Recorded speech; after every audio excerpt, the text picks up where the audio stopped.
This is a Shir on Likutei Sichos Chelek Chaf Beis, the 22nd book of Likutei Sichos, the Parsha of Emor, the second Sicha of Emor.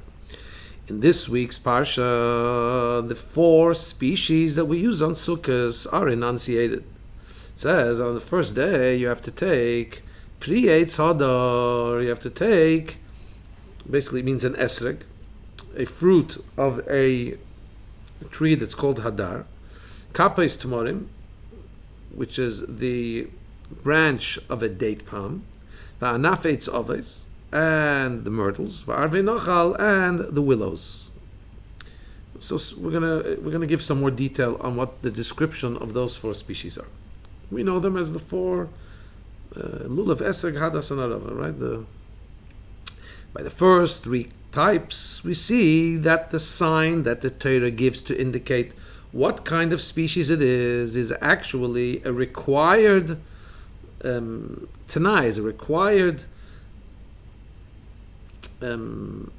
a required property description of the item, which we actually take. So what do we mean?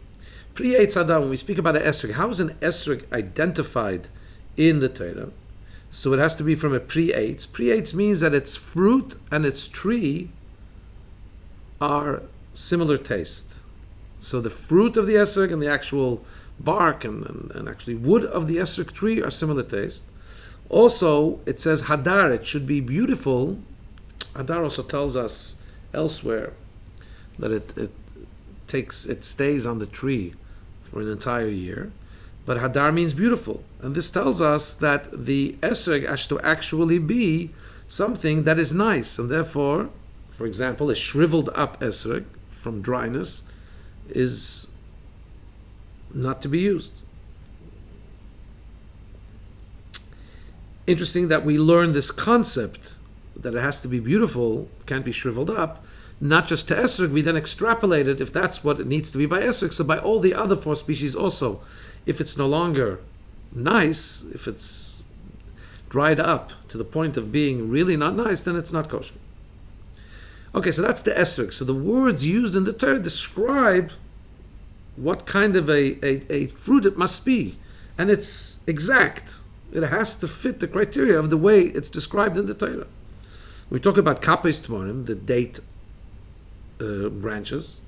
So the lulav has to be kapais. Kapais also means kafus, which means together, bound together. So when you see a palm tree, it's different. The palm tree that we use for schach to cover our sukkahs, the leaves are all. It's like a fan that's spread out, right? We have the base of the date palm branch, and then you have successive layers of leaves coming out. That very date branch is actually, in its original state, is kafus, is bound together. The lulav is a younger version of that. It's when all the leaves are bound together to the spine. So what we need to use for the lulav has to be, kafus has to be all bound together, as it says in the Torah. And if not, it's not kosher. If you took a schach branch, a branch that we use to cover our sukkah, which is already, the leaves are all spread out, that's not a good lulav. Also, and here we're going to talk about something a little bit, there are different opinions about. The Rabbi says here in the square brackets, it says it has to be a date palm branch.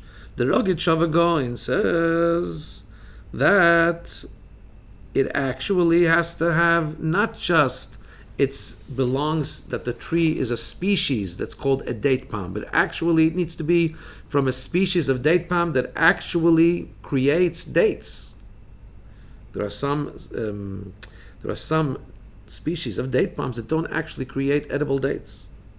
And the Rebbe quotes here to a great lengthy discussion about a kind of date palm that would grow in the Canary Islands and didn't actually produce edible dates. There's a big discussion that's written about it, many different opinions. That's in the footnote the Rebbe quotes that. And later we will go back to that opinion. But right now the Rogid Shavagoin, the Rebbe says that yes, the lulav needs to be from a date palm has to be kafus. Kappa is kafus, has to be bound together. It also needs to be from a date palm that's tmarim, that actually yields dates. So, and he explains the Rogatchover that this is what our sages tell us, that the 4 species of the lulav are divided into 2 subcategories. One subcategory is the 2 that have fruit, and the other is the 2 that don't have fruit. You could ask, what would you say are the 2 that make fruit, the 2 that don't make fruit?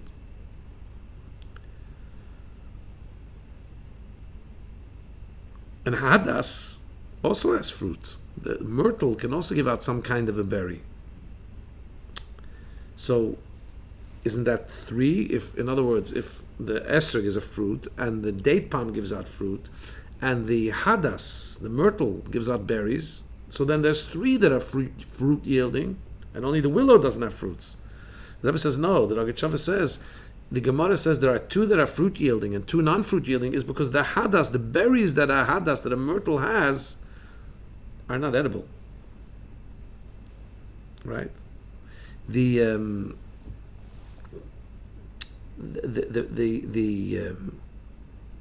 What shall I say like this? The lulav, the halacha is by the lulav that the lulav needs to be from a actually date producing palm.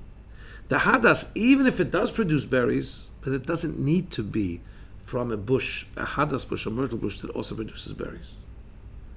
So we see that when the Gemara says 2 that are fruit bearing, 2 that are not fruit bearing, it means 2 that need to be fruit bearing. So again, this is following the opinion, says the Rogatchover, that the lulav needs to come from a fruit bearing tree. But all of this was really a side issue. What the Rebbe is trying to tell us is that in the esrog, the actual description in the Torah of the esrog is critical. You need to use the way the Torah said it. With the lulav, the Torah means what it says. It has to be kafas, has to be bound together still. And it needs to be from a date palm, literal date palm. When we talk about the myrtle, which is described as a bush that gives forth an anaf, a branch, which is a threesome. So it needs to come from an actual threesome. We know the hadassim need to be 3 leaves coming out of that same place in the stalk, and it goes up the branch of the myrtle. The Torah says what it means, and it means what it says. Why then, when we come to the 4th species, when we come to the arova, we come to the willow, the Torah says it should be arvei nachal, willows that grow by a stream, yet the halacha very clearly is, in the Mishnah, that a willow that comes from a non-proximity to water. Willow is kosher. So long as it's the species that usually naturally grows by water. So why is it that with all the other 3 species we give a more literal insistence? We insist that they stick to the literal criteria that Torah gives for them. Whereas when it comes to the arava, it comes to the willow, we're very quick to say it doesn't need to actually have the criteria of being near water. It's enough if it's from the species that usually grows near water. By lulav, we say it has to be kafos. The Torah says kafos, and the Torah says dates, it has to be actual dates. The esrog has to actually be the way the Torah says. Why with the arava do we say? No, it says near the water, but it doesn't, not necessary. Why only by the arava are we saying not necessary to stick to the actual words of the Torah? Paragraph 2. The Gemara, there's an opinion that this halach, that this law, that also an arava that grew, let's say, in a desert or grew in the mountains, nowhere near the water, is kosher. We learn it from a special redundancy or a special nuanced expression of the Torah. It says, arvei nachal, the willows of a stream. It says plural. The willows. Why does it speak about the willows? It could speak about the willow tree. Willows, plural, it includes various species, various kinds of willows. Even if they're not the exact willow that's growing by the stream, and if it's not by water, it's also kosher. But we have to understand, first of all, why is it? Why does the Torah, even if the Torah is telling us a special exception by willow, it doesn't have to be by the water, why? Why by all the other 3 species do they have to be exactly the way the Torah said? And then when it comes to the willow, the Torah is not so particular. It should be near water, as the Torah says it should be near water. Also, from the Rambam, according to the way most commentaries learn the Rambam. And from the Shulchan Aruch, it appears that you don't really need a special word. That plural expression of the Torah is not required in order to say that even a willow that's not by water is acceptable. We know it just from the simple meaning of the pasuk. The pasuk calls them willows that grow by the stream, because most of those willows usually grow near a source of water. But even if it doesn't, also kosher. And in other words, most commentators just say that that's the simple meaning of the pasuk. So why? Why are they not insistent it should be near water? And actually, commentaries say that according to the Rambam, it must be that you're not learning it from the additional plurality of the word willows. Why? Because we use that, the Rambam says we use that plural in the word willows to learn that we need two aravas. Right? We have one lulav, one esrog, and two aravas, three adasim with two aravas. We learn it from the plural. So the plural is not telling us to include all kinds of willow trees, even if it's not by water. We understand for the pasuk that the water is just to define the general species, but this arava that we use doesn't have to be near water. Why not?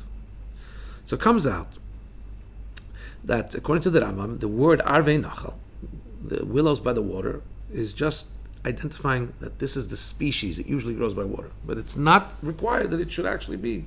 You should have water willows growing near water for your lulav. So why? Why is that different? Paragraph 3. So we've already spoken many times that there are some things that can only be really smoothly explained when we look at a different dimension in Torah. So there's pshat, the simple part of the Torah, there's remez, there's the allusions, there's drash, there's the expounding, there's sod, there's the esoteric. Here what we're going to say, like Rashi says sometimes, even in the simple interpretation that Rashi wants to give, he says, this pasuk defies simple literal interpretation.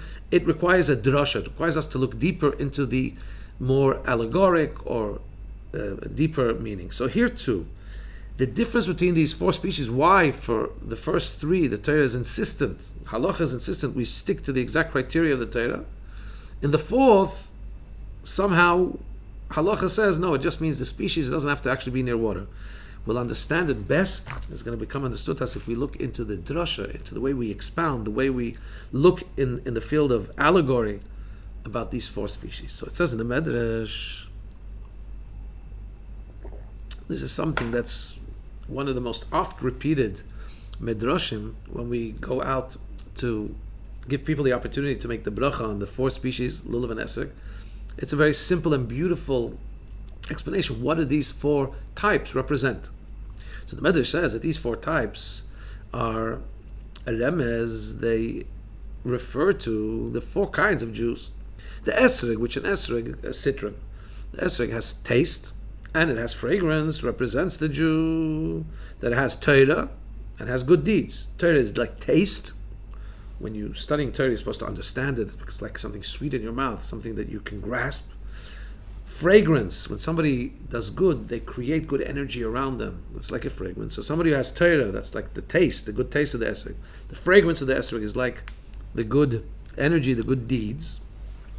Then we have the date palm. Dates have a good taste. They don't have a fragrance. That's the lulav. So that represents somebody who has Torah, not necessarily specializes in good deeds.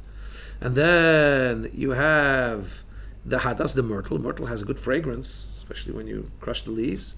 And doesn't have a good taste. Very bitter if you try the leaves of the hadas, the myrtle. That represents somebody who has fragrance, good deeds, but not Torah. And then we have the arava, the willow. Doesn't have any taste and doesn't have any fragrance.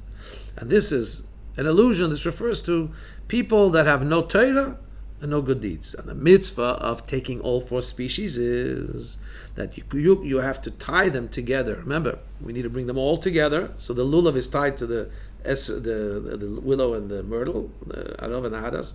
Then we take the esrog, we join it together, and we wave it, and that becomes the mitzvah. The mitzvah is to bring them all together, because this represents that all four kinds of Jews become bound up as one inseparable binding, which means to say, and it shows about the Jewish unity. Even though we're all different, disparate, everyone is required. If you don't have the arava, and in Thailand, famously, the first year I was in Thailand in 1993, I couldn't find willows. And we had to bring them from Hong Kong. It was very expensive. Somebody flew specially. The willow seems to be the most insignificant. If you don't have him, you can't do the bracha. So that comes out that there is a major difference between the first three types and the arava. The first three species, the first three kinds of Jews, all have some redeeming quality, something unique that you can say about them. They're outstanding either in Torah study or in mitzvah observance. However, when it comes to the willow, you don't see anything in actuality. You don't see any actualization of a potential that may be there. But we want to see what is the person actually. He's a willow. He doesn't have any taste or fragrance. Interesting, says the Rabbi, we know that it says, there's a saying by the Rebbe Rashab, that when we talk about a ganav, talk about a thief's not somebody who knows how to steal. Thief's somebody who steals. Similarly, in the positive is that you want to call somebody a lamdan, somebody who's a great Torah scholar. It's not somebody who could study Torah. He has the depth of knowledge. He has the mental acumen. Somebody who actually studies. Interesting, that points out in a footnote why we would use this negative connotation to prove this, speak about a thief. But the power of using the analogy of a thief is to say that, you see, nobody's going to call somebody else a thief because he has the possibility to be devious. If he didn't, it's improper to call somebody a thief. He doesn't thieve. Many people may think to do the wrong thing. They don't do the wrong thing. They're not bad. They haven't thieved yet. So, just like nobody would ever imagine to say that you call somebody a thief if he hasn't thieved, and that for sure everybody would agree that that's proper etiquette. Similarly, if somebody hasn't actually learned, you may be a little more lenient. Say, hey, he hasn't learned, but he's still a learner. No. Just like you wouldn't call a thief if he didn't actually steal. A lamdan, somebody who's a learner, he's not a learner until he actually learns. Not enough that he has the ability. At any rate, when it comes to the arava, we don't see any actualization. You're saying he's a Jew and he could do good deeds, he could learn Torah, maybe. But right now he's a willow. And the only thing that's unique about him, why does the Torah say we need to join him into our bundle? Is because of the Yid. And that's something existential about him, something intrinsic to who he is, although it hasn't been actualized. Because if he's a child of Avraham, Yitzchak, and Yaakov, even if he doesn't have Torah, he doesn't have good deeds, still, he may actually be a child who was captured when he was a child and raised amongst non-Jews. He knows nothing about being Jewish. You need him to be part of that four species. Because of who he is, because of who he or she is, born as children of Avraham, Yitzchak, Yaakov. So since the arava represents somebody who's not actualized in any special thing, that's why at the level of pshat, at the level of halacha, what becomes is that the arava doesn't actually have to have the criteria set forth in the Torah of it being near water. That would already be symbolizing something something positive in an actualized way, near the water. This could even be the arava. Could even be arava that didn't grow up near water. Could be somebody that grew up far away from Torah mitzvahs, grew up mamish not knowing even is Jewish. But if he belongs to the species that usually grows near the water, if it's from Avraham, Yitzchak, and Yaakov, it's for the right species. That is already a willow that you can do the mitzvah with, and that's already and he also needs to be bound up together with the other three species, with all the other parts of the community that have actualized, that have actual qualities, either Torah study or mitzvah observance. And interesting that the Rebbe says the name of the arava in Lashon Kodesh, the willow is called arava, is the same letters as V'orva la Hashem minchas Yehuda. The verse in Malachi says that it will be sweet to Hashem, the gift, the sacrifice of Judah. This is a Jew that's a willow. He doesn't have anything identifiably concrete about his behavior or about his knowledge. Just a Jew. That has the same letters as the sweetness. There's the sweetness just because he belongs. He's a descendant of Avraham, Yitzchak, Yaakov. He has an neshama. He has this intrinsic belongingness to the Jewish people. So here we have a very, very clear mandate. Paragraph 4. First of all, we have to know that you have to connect yourself with every Jew, even with simple people. Because in order to do the mitzvah of taking the 4 species, you need to have all 4 species. Just like you can't fulfill the mitzvah just with an esrog. Just like you can't fulfill the 4 species without an esrog, obviously. You can't do it without a lulav. You can't do it without a myrtle. You also can't do this mitzvah without willows, as simple as the willows may be. On the contrary, since the willows represent the simplicity of the Jews who are participating, who are part of the community that don't have anything concrete and identifiable about their participation, that actually is a reflection on simplicity on the highest level. Simplicity always reflects other simplicity. What's the highest simplicity we can talk about?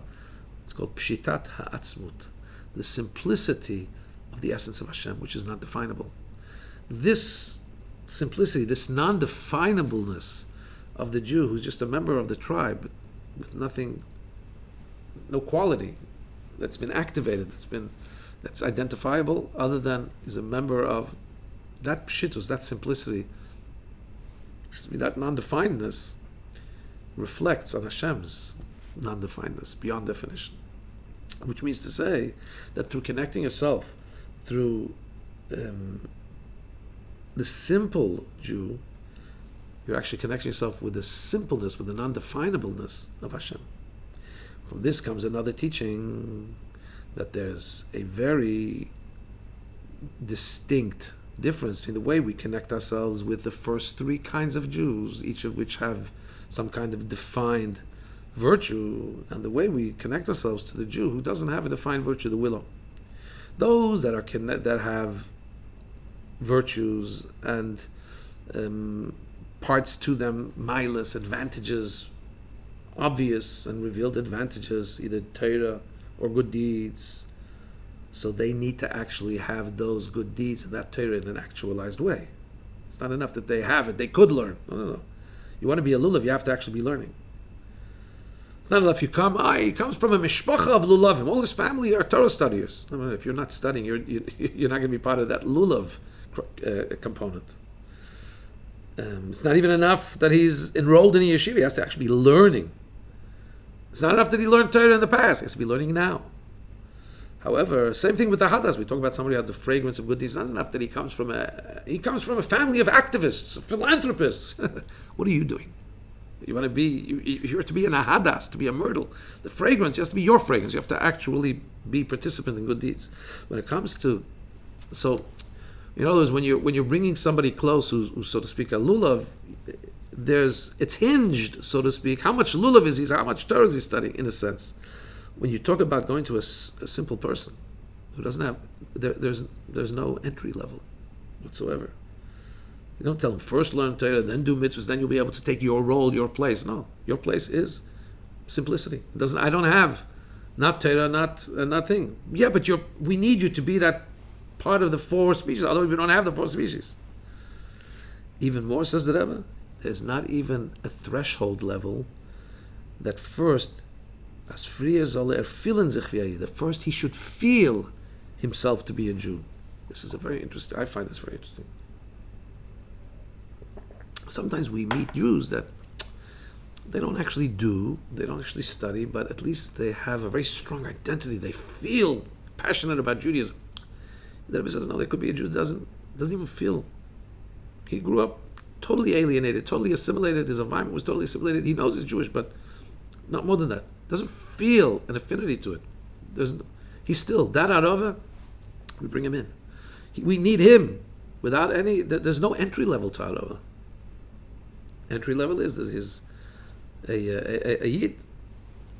Interesting, says the Rebbe here in footnote 29, that according to the the Taz points out in Shulchan Aruch that since you're allowed to use an arava that's not from a source of water, so should you look for a willow that actually grows near the river? The Taz says no. If the Gemara says it doesn't need to grow near a river, actually, let's show the power of Torah Sheba'al Peh. Let's show that the Chiddush doesn't need to be near the water. If you can get arava from not near the water, maybe we should do that. The Chiddush. Says the Rebbe, wow, if you take that Chiddush, that because it doesn't need to be near the water, so let's show that it doesn't need to be near the water. Let's dafka take from not near the water to show the Chiddush that what the Torah says near the water doesn't actually mean that. It means a species that grows near the water. If that's the case, let's translate that into our excitement of bringing an arava, when we're looking for a Jew, so to speak, who we're going to bring close, like an arava. If we can find one that's not near the water, that's distant, and the only thing is it belongs to the species, he's a Jew, because he's a child of Avraham, Yitzchak, Yaakov, that would be even greater excitement, greater chiddush. The Rebbe says, if we translate that, so then you should enjoy and savor and show the beauty of the chiddush of bringing into the Jewish community Jews that are literally not even growing by the source of water, just part of the species. That would explain why there's a very special excitement when you find a Jew so far away. They say, here, you're part of the people. We need you here. Now, since he's part of the Jewish people, Zera Yisrael, as a Jew, first thing you have to do is connect with him. The mitzvah of the four species is to bring them together.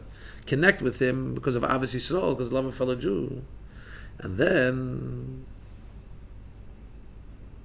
if you don't feel that, or if he doesn't feel that, if he doesn't feel that he wants to be part of the Jewish people, he knows he doesn't feel Jewish even, then you should have even more mercy on him. You know that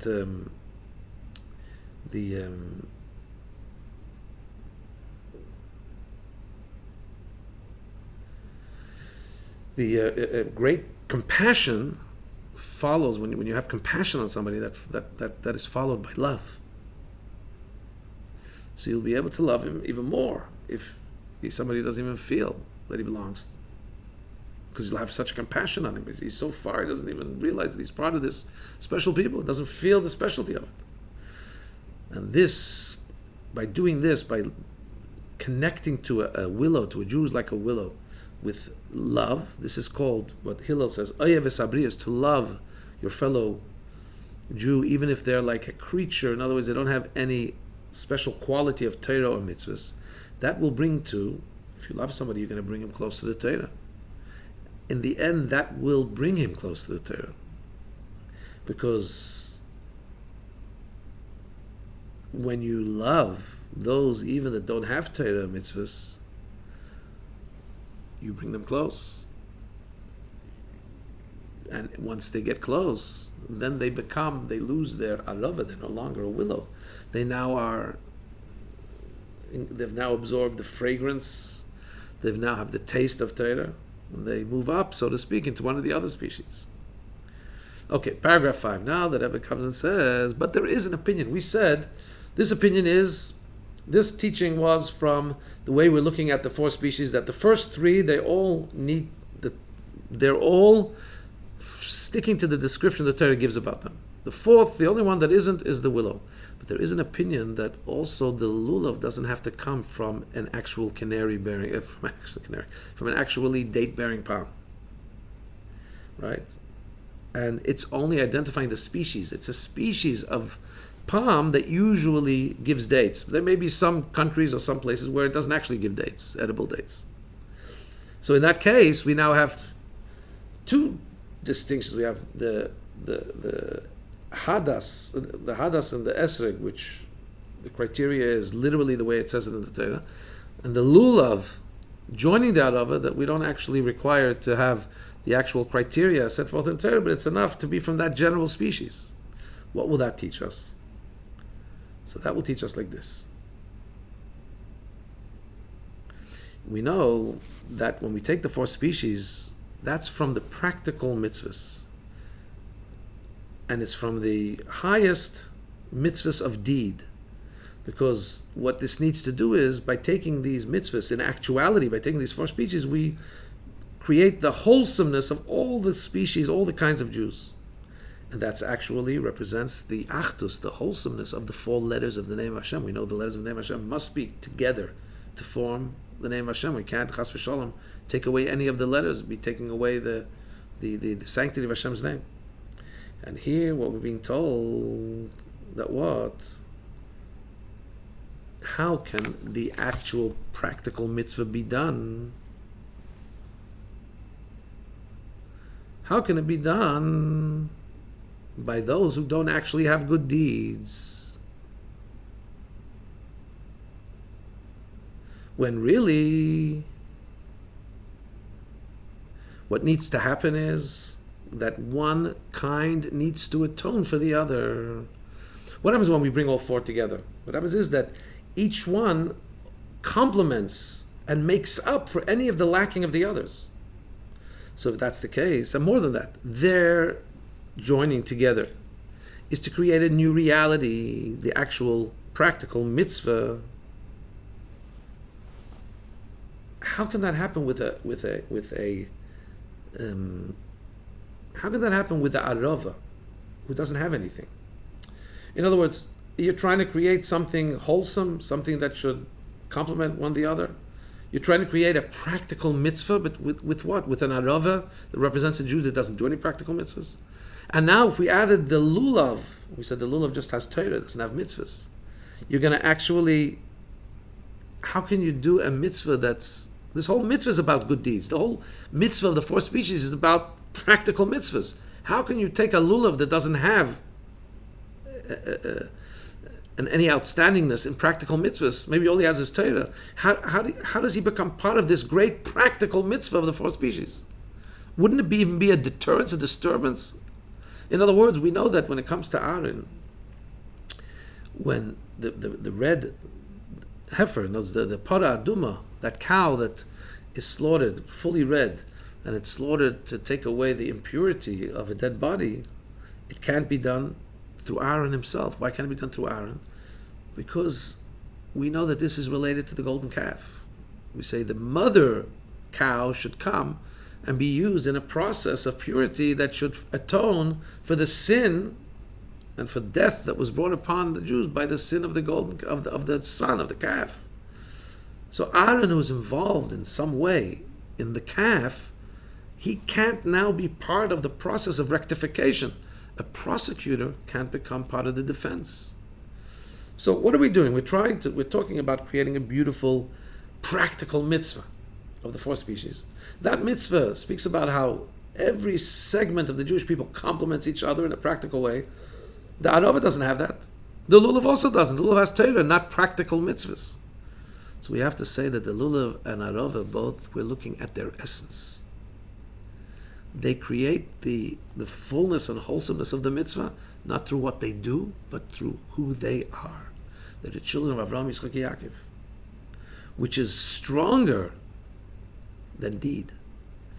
Potential here that they have, the essence of their soul, is stronger than the actualization that the others have. Now, but you can only bring out the essence of the soul when it's brought together with the catalyst, with the agitators, with the activators. So bringing them all 4 together, we have the Esrog with its good deeds and Torah, and the Hadas, Myrtle with its good deeds. That practicality of good deeds is enough to now activate, so to speak, the lulav, activate the essential greatness of the lulav as a Jew and the harav as a Jew, and make it all part of this one, so to speak, wholesome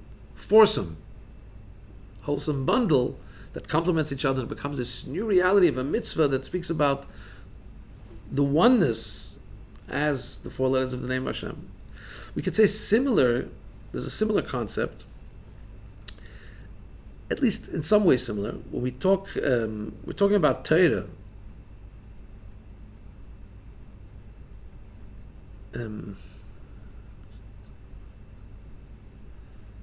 When we talk that the lulav has to, look, we're saying that the lulav and harava are being joined because of the essence.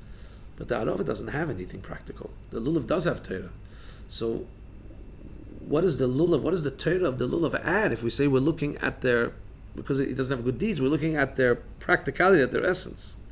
So he says it would be similar to, Torah always adds added value. A kohen has by birthright the ability to eat teruma, to receive what the teruma that's separated by the Bnei Yisrael, that first, not the tithing, but the part that's given to the kohen, can only be my kohen. If a non-kohen eats teruma, there's a death penalty from heaven. So he has to be a kohen, but yet it says you should try and give teruma not to an ignoramus kohen, to a Torah scholar kohen. But you're not giving it to him because of his. If another Torah, if an Israelite who's a Torah scholar comes and takes and eats truma, God forbid, no, that's a capital offense from heaven. So it has to be a kohen. So it's got to do with the intrinsic, the actual essence of who he is, a kohen. So what does it make a difference if he's studying Torah? No. That's enhanced. His kohenness, when one learns Torah, is enhanced. Similarly, although we're talking here about looking at the lulav and the harava, because they don't have good deeds per se, we're looking at them the way they are in their essence. So we're saying that still in all, there's a difference between the looking at the essence of the harava and the enhancements of looking at the essence of the Jew, who's a lulav, because he has an addition of learning Torah, which obviously enhances and upgrades even the essence that we're looking at.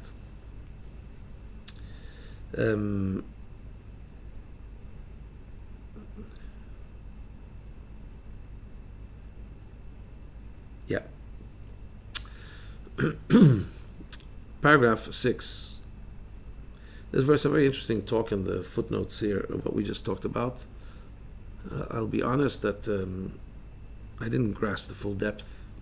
There was a lot of depth here in this particular paragraph we just looked at. I mean, all the Rebbe's there's a lot of depth, and I'm saying, even actually just reading the Sikha in the Yiddish and translating it, it seems that there's a lot to be delved into.